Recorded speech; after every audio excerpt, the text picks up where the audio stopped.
Welcome to the Pressure Washing Podcast. I'm your host, Joshua Brown, and I'm on mission to call business owners to use their business to fulfill the Great Commission and make disciples of all nations. Did you know that God loves you? Did you know that He doesn't only love you, but He has a purpose and a plan for your life? And it's better than your plan for your life, and it's better than others' plans for your life. And God's plan is kind of simple. Spend time with Him, spend time with others, and bear fruit. Today, you're going to hear from a super young and successful entrepreneur who started a cleaning business with one key characteristic: gratitude. Today, we will hear his story and learn from him meaning, purpose, and his one thing that he would share with everyone before he left planet Earth. Do me a huge favor. Join the movement by liking, subscribing, and sharing the podcast as we invite you and your friends to be missionaries in the marketplace. And without any further ado, here's my friend, Ryan Nelson. So next, I want to get into a kind of a purpose in life. Are you familiar with Sigmund Freud? No, and it seems like I'm not familiar with a lot of this stuff that you consume. It's okay. So there's Sigmund Freud, and then there was a counterpart named Viktor Frankl. Sigmund Freud taught that the meaning and purpose of life was pleasure. And so, back in biology or inside of our schooling, he taught a lot about, having sex and having pleasure is the meaning of life. Well, his counterpart was Viktor Frankl. He wrote a book called Man's Search for Meaning. And inside of it, so these guys knew each other. And Viktor Frankl said, no, man only searches for pleasure when they have no purpose inside of this life. Pleasure is only a distraction from your purpose. When you look inside of your story, have you come to a conclusion of kind of like what you're on this earth for, or what your purpose is on planet Earth? Yeah, I wrestle with that. I think it because, I feel like it changes. I feel like as we evolve, as we grow, as we develop, our lives do change. I think right now, I'm really feeling like my purpose is for developing people. And so like we have a couple people on our team who just like they've been through it, just with like past work trauma, or like just they come from crazy life situations. And like I've just seen somebody like go from I'm worried about them blowing up on a customer to like I would send them to difficult customers because I know that they knew how to handle it. And so it's just cool, like not holding their hand, but like helping them walk through, like, that's not the person you want to be. Like, you want to be the person who can handle that, who can handle your emotions. Cool to see like our production manager, like be the man in his relationship with his dad. So it's just cool to see people develop and change, and like not own like the fact that like, oh, like I'm the reason they're like that, but like, no, I had an influence in how, they're growing. And so that's cool to like I take that piece of pride that like I had a impact on how their life is changing in a positive way. Where did you learn that you can find purpose outside of being a pastor or being inside of, vocational ministry? So in senior year of high school, I felt like I was called to ministry. Or soon thereafter, my year after senior year, I was in an internship at the church. I was working a couple jobs. I was actually dating my wife now. We broke up, and then got reconnected. But just had a lot going on, and just felt like I was like, I need to be in ministry.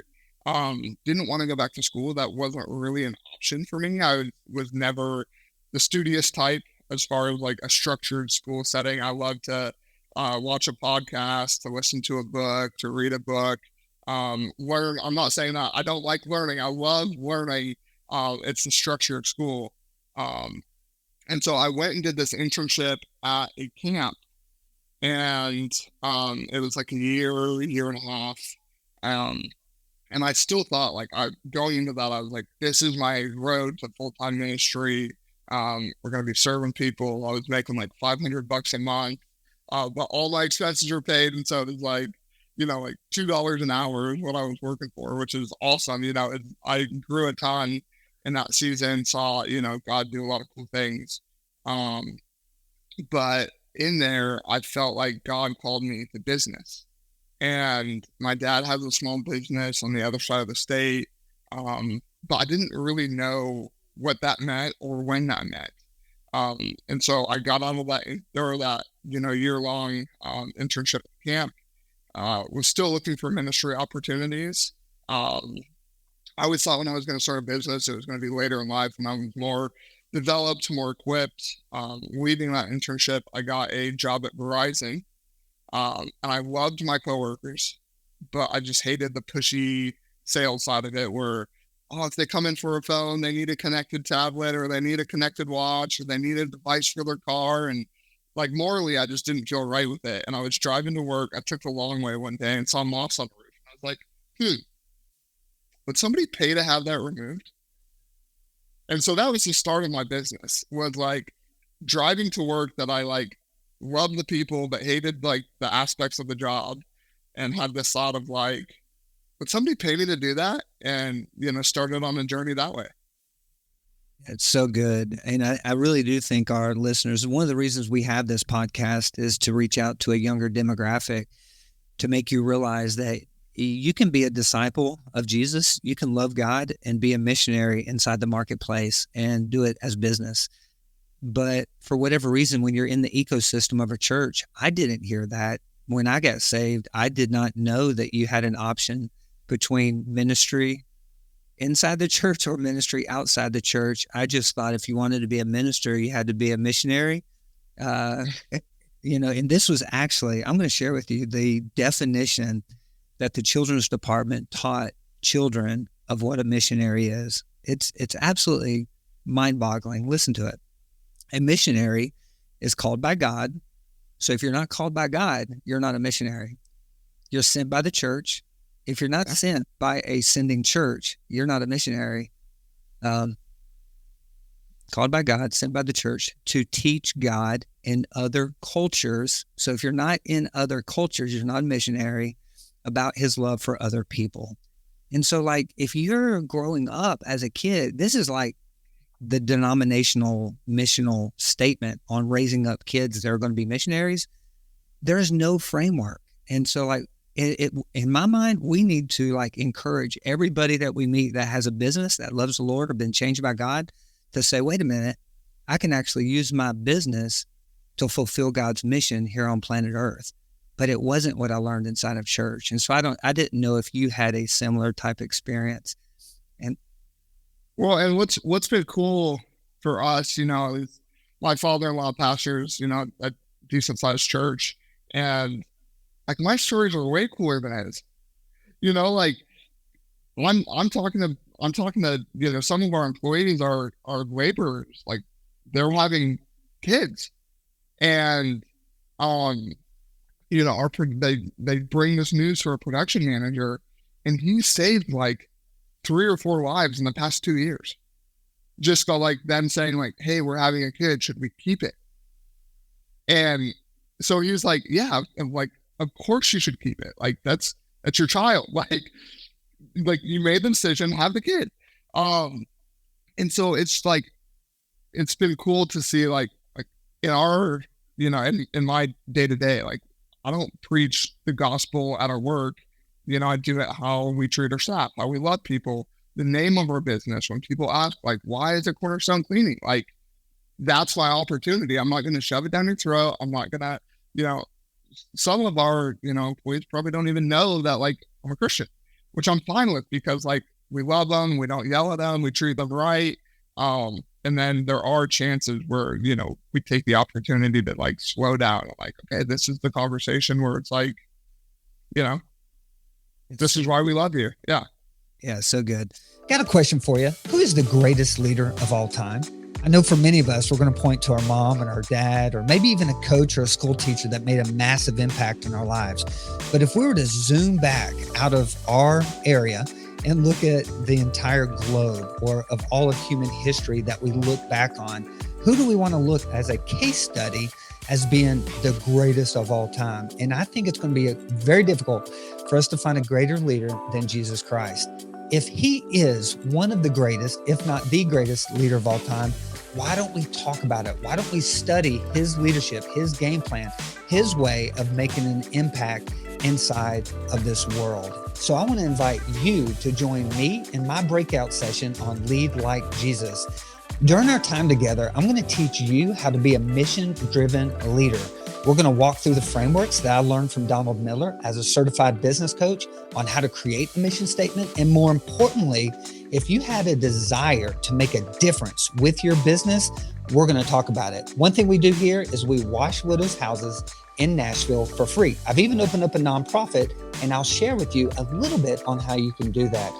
And I just want you to know, I am stoked to have the opportunity to share a little bit about my life and get to know a little bit about yours and teach you how to make an impact while making an income. I want your business to grow, but more important than your business growing is actually what you're doing as you're growing your business. And we're going to talk about how to be a mission-led business inside your community. There was two sentences you said that I want to pick up on. It's like, I don't share the gospel, but we do love people. And if you listen to the Lord's Prayer, it's, Our Father who art in heaven, hallowed be thy name. Thy kingdom come, thy will be done. It's almost like we're supposed to usher in the kingdom of God wherever we are, not just, hey, just preach the gospel so many times. It's like, what did people experience when they were around you? Did they experience love, value, and did you believe in them? That's the kingdom of God. Usher in his kingdom, that God loves you. And if we fill ourselves up on God, it's going to overflow inside the lives of others. And he's going to open up the doors for us to share our stories. And so thank you for sharing that. I feel like your question already answered the purpose at work, because I was going to move into this idea of how have you fulfilled your purpose in business? Because that's kind of what you said. You felt called to business. And then how do you specifically, so can you give me, and you've already shared like 2 or 3 specific ways of how you fulfilled that purpose inside of what you do. But I want to open it up just in case you have any other things that you want to add to it. And so here's the question. When you look at your business and you being involved in it, how do you fulfill your purpose inside your business? Yeah, it's a great question. It's really by how I intentionally treat people. And so that is not just our customers. That is not just our staff.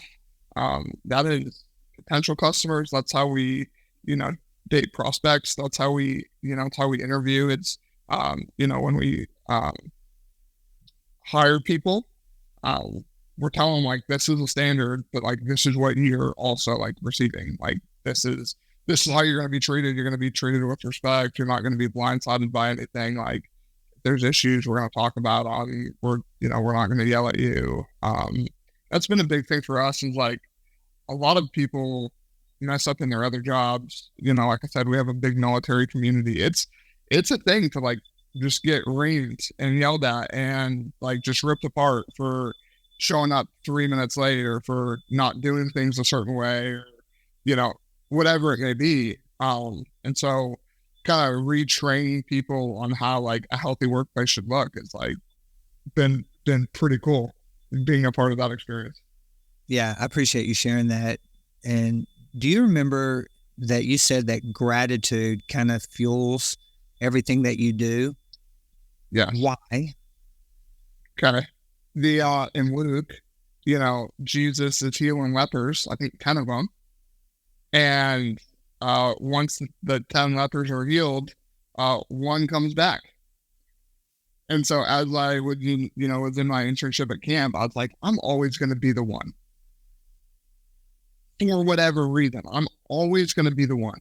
And so I try to make it a point to, like, no matter what it is, somebody bringing me a glass of water when I'm not at lunch, like, thank you. And it's just like always saying the thank you. The business that we bought, the reason that we had sole act, like the business never went to market. I didn't shop it. They didn't shop it to me. We were at lunch because they had sent us referrals and I took them to lunch to say thank you. From there, we built a relationship. They wanted to start a window cleaning division. And I was like, you know what? You send me enough work that, like, sure, I'll start your window cleaning division. Here's my pricing. Here's my materials. This is where I get them. This is what you buy. Here you go. See you at lunch next year, right? Whatever. So we get, in 2020, we have lunch in January again. And they're like, hey, our window cleaner left. Do you want these jobs? We're not going to hire another window cleaner. I was like, well, I bid them because I told you my pricing. It's like, I'm fine with all these jobs. Yeah, I'll take them. And then at that lunch, they're like, hey, like, we're looking to get out in the next couple of years. And ideally, it would be to you. And I'm like, okay, cool, pocket that information. 2 months later, COVID happens and the world kind of, gets rearranged and everything happens with that. Things kind of go back to normal. And that summer, I'm in the area of their shop and I just swing by and I'm like, hey, like in January, you said this. What's your timeline on that? And they're like yesterday, like ideally yesterday. I was like, great, let me go talk to the bank. And so the acquisition that changed my life, I would say, I was still a technician. I was still on the truck. I was still going to do the thing. Saying thank you changed my life. And now like we have 5 trucks and now we like have 18 employees and, I rarely have to go out in the field and, do the physical work. And so, the acquisition changed my life, but it was changed by saying thank you. And so I just, try to show gratitude wherever I can in my life. Yes. Not because of that, that was a result of gratitude. Yeah. If anyone's listening and you're wanting to look for a secret to Ryan's success, it's he made a conscious decision to be the one who came back and shows gratitude. And one of the principles in life, at least with our company, is that relationships are the currency of life. If you take care of people, they're going to take care of you when you're in a bad situation. What I have found in most pressure washing business, it's more of like not a take care of you, but some other type of you that starts with an S is what most of them try to do. And it's like, not so with us. May we be the people that show up and give gratitude. Man, great job. Good work. Is there any fear that you're going to stop being that dude one day? Like, let's say you grow a success. Is there any fear that you have that you might stop being the one that shows up with gratitude? It's something that I'm so conscious of that it's not a fear of will I still be that guy.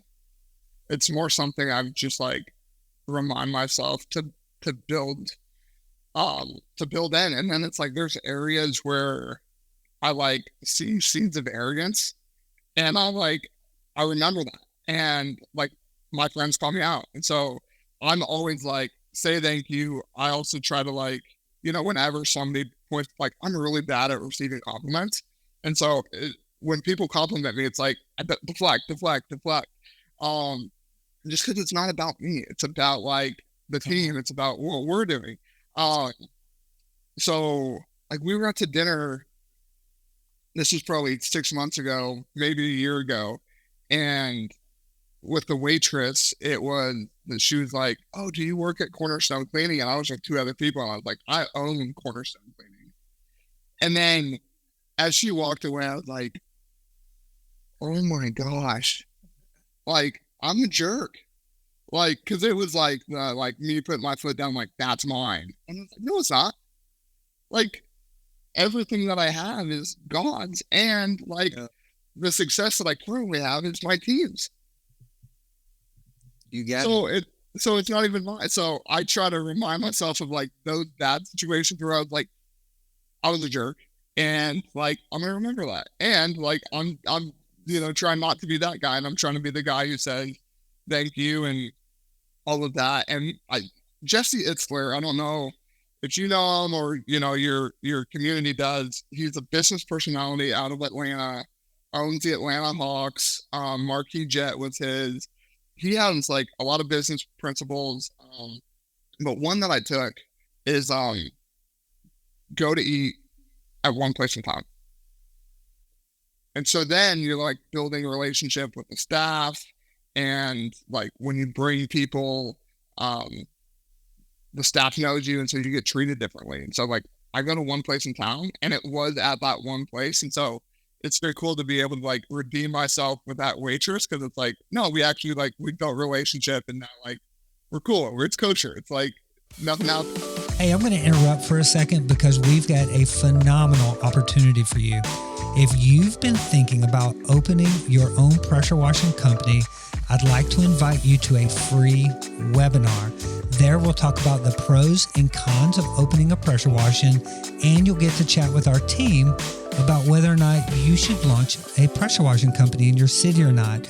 To register for this free event, go to pressurewashingpastor.com, scroll down to the little registration button, it's blue, and click on it, and we'll take care of the rest. I look forward to seeing you there. Have a great day. Now back to our show. That's so good, man. I love that principle. Do you know the owner of the Atlanta Hawks? Is that what you just said? No. He was on the podcast. No. I'm sure he would. He seems like a super cool guy. I don't know if you know Dave Carroll, Dope Marketing. Yeah, I'm familiar, and he's part of the network that I'm a part of. Okay, so Jesse Itzler is his coach. Awesome. So they're cool. So Dave might be able to get Jesse on your podcast. All right. So you're going to introduce me to Dave and say, hey, you had an amazing time. And then at the end of the show, I'm going to say, Dave, who is someone you would like to see on the show? And he's going to say, oh, this is easy. So Jesse Itzler. Yeah, let's go. Hey, I've got two. Actually, I'm going to wrap it up with it. Well, yeah, I'm going to wrap it up with one more question. And I went to your website that you're building out. It's not launched yet, but you're working on launching it. It's one of the best looking websites that I've seen. So you've done a great job, or whoever you've hired out to help with it. And it's about business coaching and consulting. But before the show, there was something that you said that you are an expert at. Would you tell me a little bit about the Spreadsheet Excellence? Like, fill me in and help me understand how you can take out Jobber with spreadsheets. Yeah. So we use Jobber as your CRM. And a lot of, we're a decent sized company. We're doing over, 1.5. And we felt like we were outgrowing Jobber.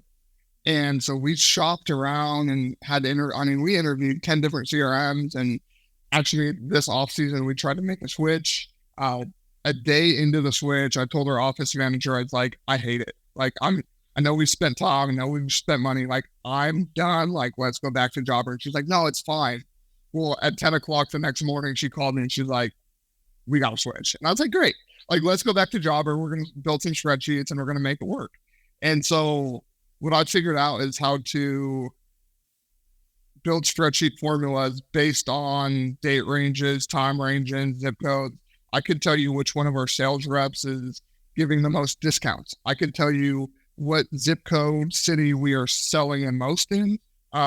Which zip code tips the most, which crew is getting the most tips, which crew is the most productive, all of that just based on importing one report from Jobber into a spreadsheet that is just like, it's changed our data. Like, I know where our business is coming from, who's our good customers, who's, more prone to complain, and based on just geographical stuff that, we could see for years of data.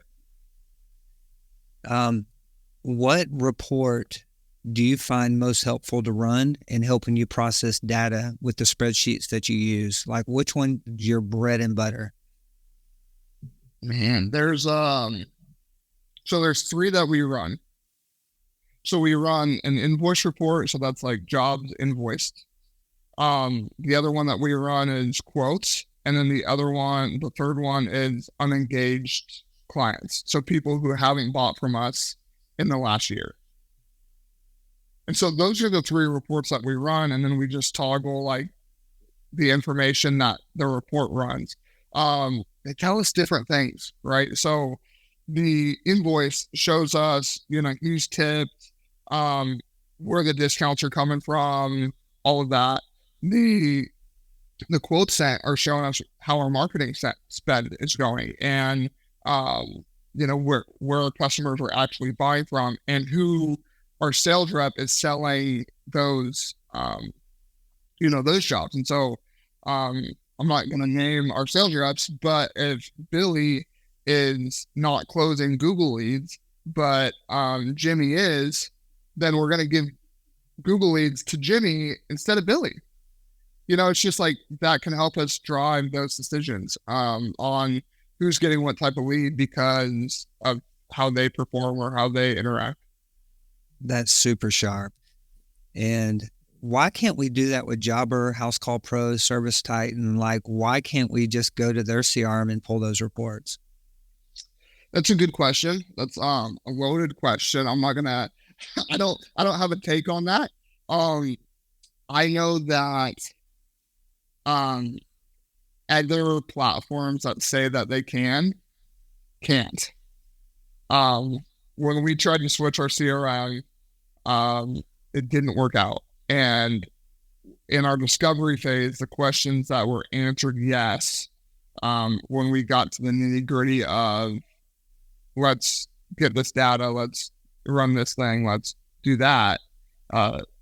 We had access to a live call, every day. You just go into office hours and all of that. The answer was actually no, because the team who's facilitating it doesn't even know where it is or doesn't know how to do it or whatever. And so I don't know. I think it's, it's a lot of back end stuff. The cool thing about building it in a spreadsheet is like, I get to build it how I want. And what I've figured out is how to make it so I'm not running a whole bunch of formulas where I have to change everything for next year. For next year, I just have to change the dates. And if some guys, change, I just have to change some names in one box, and then it's formulated for the whole next year. Super. So it's been fun.